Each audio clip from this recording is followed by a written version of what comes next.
1 horsepower akong aircon sir, kaya ba sa 3 kilowatt or 3,000 watts? Kaya kayo ang imuhang 1 horsepower nga aircon.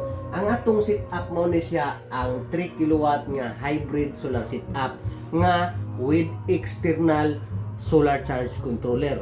So karon ang hybrid solar setup or hybrid inverter na ana ni siya ay solar charge controller nga built-in sa iyang sulod. Kumbaga si solar panel diretso na diri.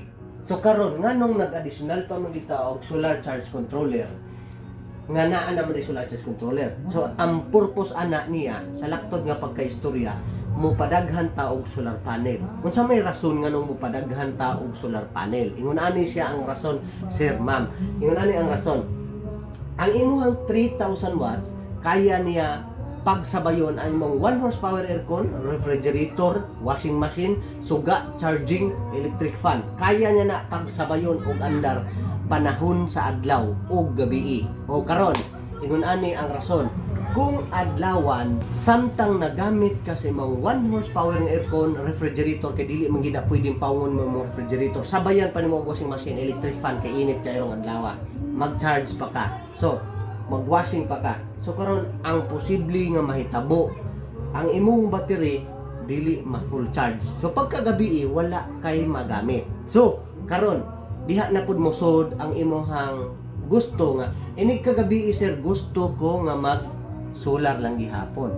Dili ko mo gamit og sa DU or distribution utility or main electric company.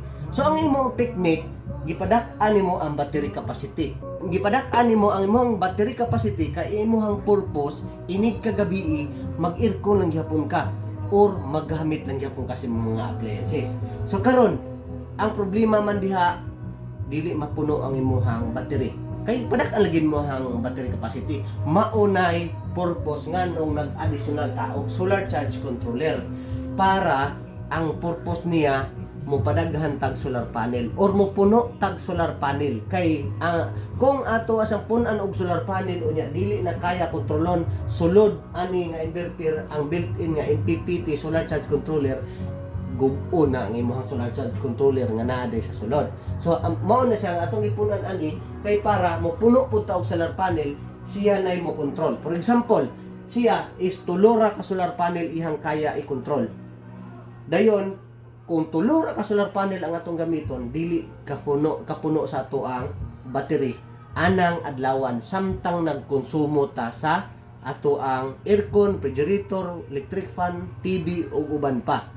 So ana man gud ang sitwasyon, dapat ang imong harvest gid anang adlawan sobra siya kaysa sa imong konsumo. Kay kung sobra ang imong harvest, ang sobra ngadto sa battery iyahang i-charge para pagkagabi na kay makuha, no? No, ani siya gikan sa solar charge controller pod usa siya maadto sa battery.